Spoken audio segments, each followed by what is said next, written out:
What's up, guys? Welcome back to the channel, and today we are bringing you another base building video brought to you by none other than Alex17, or just Alex is what I'm going to call him for the rest of the video, but his in-game name is Alex17. He's not only going to be showing us some examples of an amazing base, but he's also going to be giving away again. So big shout outs to Alex. He's really been helping me out, supporting me. He's one of the best builders in the game, and he's also a very close friend of mine. So I really appreciate Alex helping me out with this, and it really helps my channel. Make sure you guys shout out Alex in the Discord server. Show him some love because he's building these bases for free, and he's giving them away to you guys, even though any sane person would just be banking these for his own personal use or to sell, because at the end of the day he is a base builder and he's professional at it, so he does sell these bases. And but for me, we're good friends. He's helping my channel out, he's providing the base links, and I hope you guys appreciate it as much as I do. I just want to make sure he understands that it is greatly appreciated by me. Alright, so Zero Family beat our asses this war. They are a very talented clan. And we just kind of had a little bit of an off war. A lot of our guys who usually six-pack or, run duels and six-pack on both accounts kind of ran into some hiccups. Some very close attacks just didn't go through. Overall, it's a very fun war, but these guys tore our bases apart. Except with Bad Boy had 3 defenses, Alex had 4 defenses, and I think Matt ended up having 3. So my base got fucking stepped on like nothing. I ran semi-old used base that was kind of adjusted for the new meta, and it just got stepped on. So won't be running that base anymore. But let's get into the base right here. I'm going to kind of show you guys exactly what we're looking at, some things that make this base strong. I'm going to kind of just quickly cover it because you guys are going to see. But the first thing I want to kind of show you is the layout of the CC. This is now the new meta.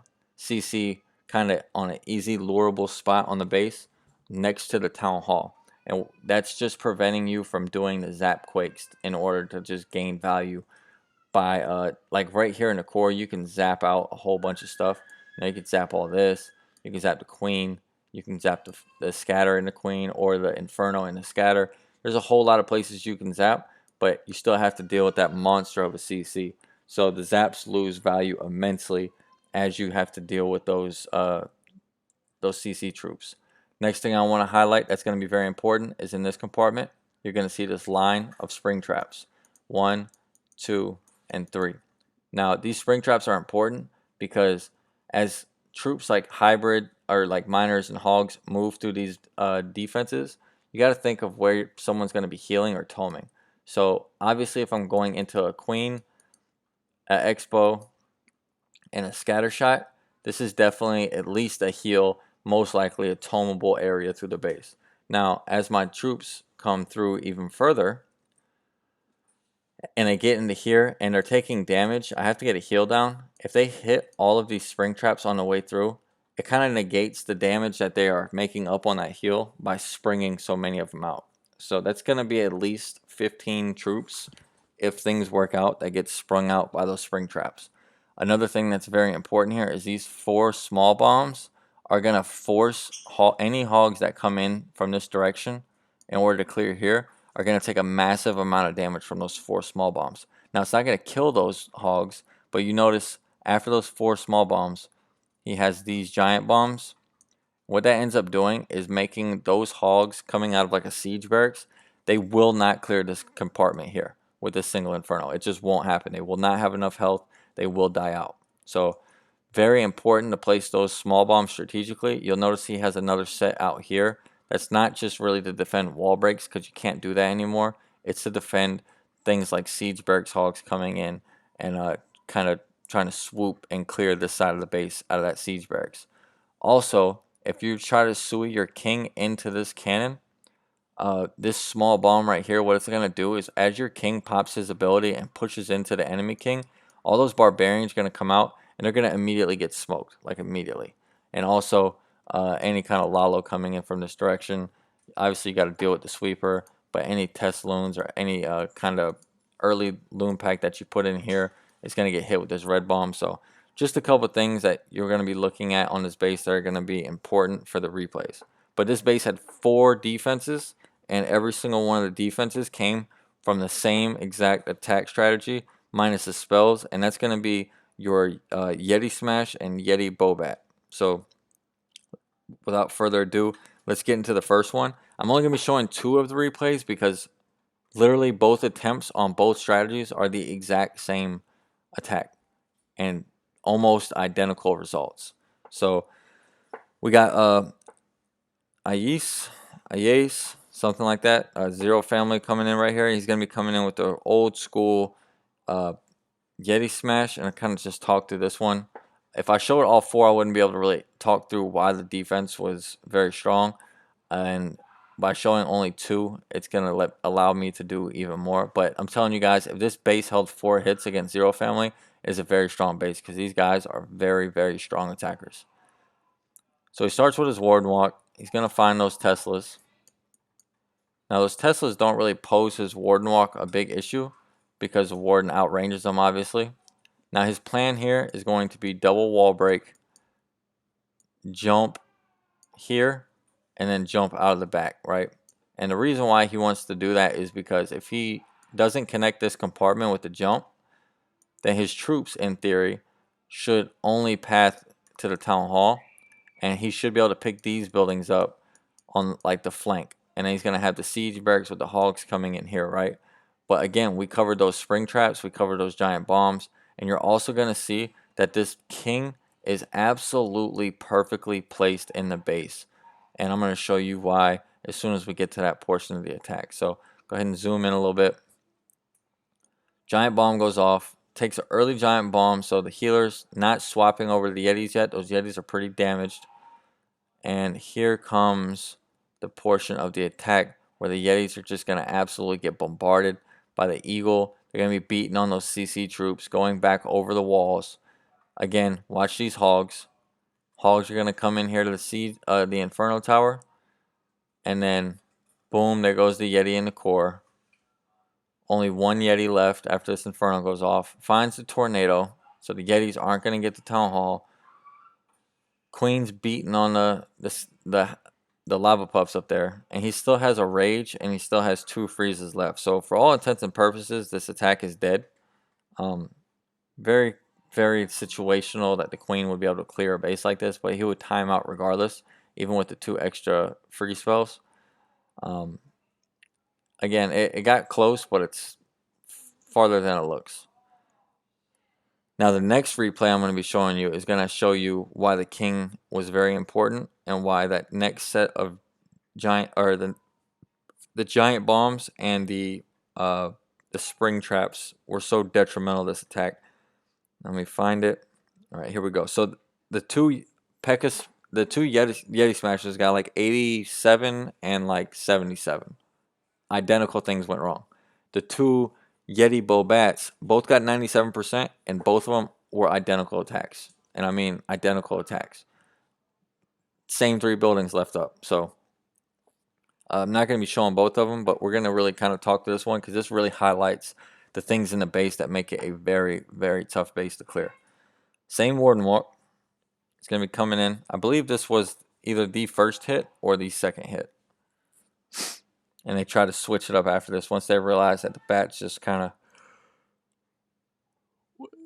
Or they couldn't... Not that the bats were an issue. They couldn't control the Yetis, and you're going to see why here. So he gets his Warden down, walks into that Expo. Again, this ground Expo is perfectly placed just to throw some damage on the Warden. Those healers are not going to swap off of the Warden until his Warden is completely topped off. And that's not going to happen for a while because he's going to be going into not only this Expo, which is going to keep him down here at half health, but another Tesla is going to knock him back down.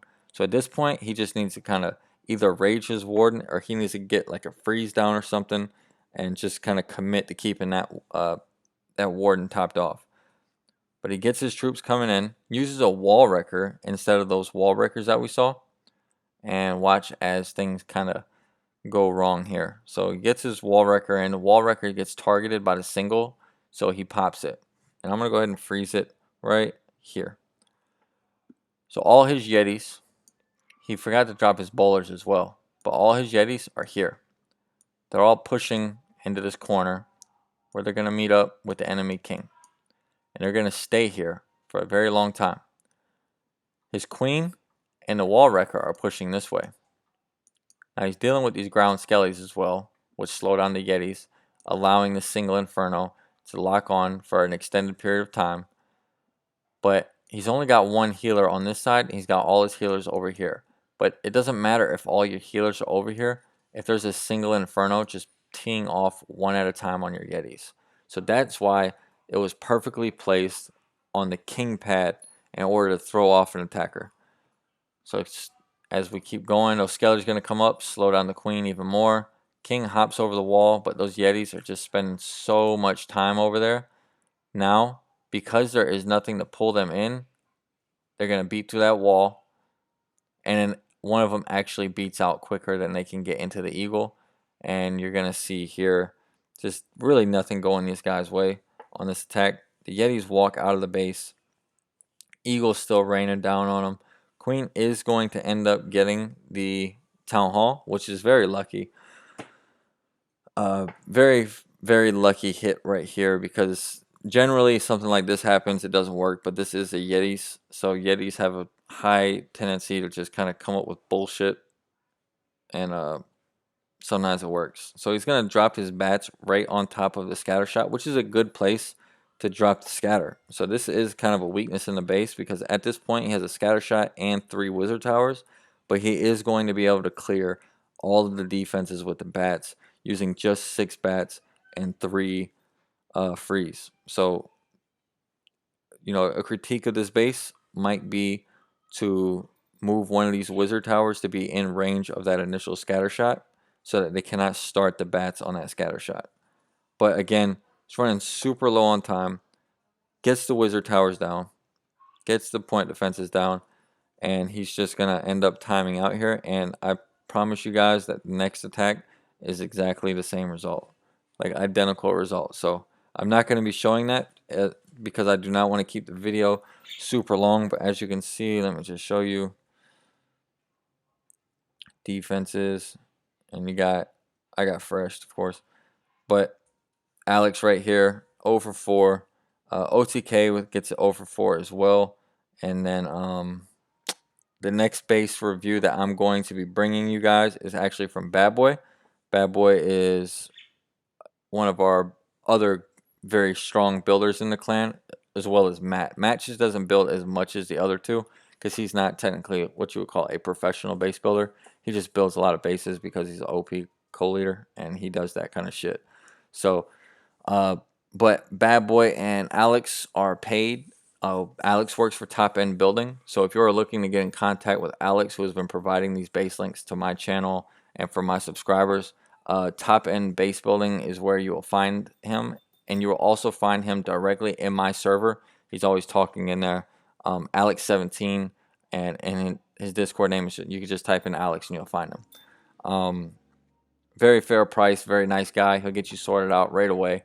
Never heard of anyone ever have a problem with Alex. So GG to him. He's one of the best builders in the game, and I really, really appreciate him letting us use his bases as content for this YouTube channel, and to get them out to my subs, because, you know, these are bases that are obviously being paid for by people. Well, not exactly this base, but they're paying for them to use in Worlds, and he is allowing me to provide them to you guys for free.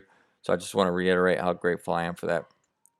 The next base building review will become from Bad Boy, and it's going to be the very much the same kind of content from the same war. We're going to be showing the 3 defenses that he had, and we're going to be showing what went right, what went wrong, and then I'll be providing that base link to you guys. It's a very strong base. Again, if a base held 3 or 4 times against Zero Family, it's a strong base, because these guys were really, really strong attackers. But yeah, that's it for the video today, guys. I just want to make sure you guys are kind of, before we end it, up to date with my schedule. So I'll be trying to provide one live stream with planning and you know, some Discord stuff, or just even if it's just me planning my hits. I'm gonna try to do one on, say it's a Monday, and then on Tuesday do a YouTube video. I've noticed that if I do two in one day, like a stream and a YouTube video, one of them always takes the hit and doesn't get watched, and usually it's a stream. So I don't want to count the stream as something separate. If I do a stream and I post it to YouTube, that will be the content for the day, because it does involve usually like planning or a 5v5 war that's in like CWL. So that, to me, I think that's a good chunk of content, and I don't want to overdo the content on the channel. My YouTube videos will be more directed towards base building and towards the newest strategies and how to use them for yourself. Those seem to be my most successful videos, and we'll kind of be breaking down step by step how to do each attack. My next video is going to be on Lalo, and that will probably be a video not on a specific type of Lalo, but what you're looking for when you do a Lalo, how many loons you need to drop, what your timing needs to be on the loon drops, what you're looking for as far as hounds to loon proportions. So all that good stuff is going to be included in that. What kind of spells, why use a haste over a freeze or a rage or a heal. All that stuff is going to be included. So it's going to be one of my longer videos, but it's going to be a good one. Tomorrow we have our WCL War 5v5, so I'm going to be trying to stream that a little bit. But if not, I'll be putting a recap for it and having that YouTube video out to you guys as soon as possible. So again, thank you guys for joining. Like, comment, subscribe, share the video with your clanmates. If it's not just to share my content, at least they get a free base from it. And make sure you and them are smashing that subscribe button, because it really helps. We're on a race to 600. We're almost halfway there. So, well, we're over halfway to 600, but we're at like 550. So we need to try to push that to 600. And then, yeah, I just really appreciate it. Alex, thank you very much, man. You're the best. And big shout out to my beautiful wife. I don't know if anyone's caught the streams lately, but the stream overlay is amazing. It's custom built. My wife did it all from scratch. Didn't pay anybody. Didn't pay for graphics. She learned how to do it herself, and it looks amazing. So thank you very much for the support, baby. I really appreciate it. And I'll catch you guys on the next video. Until next time, take it easy.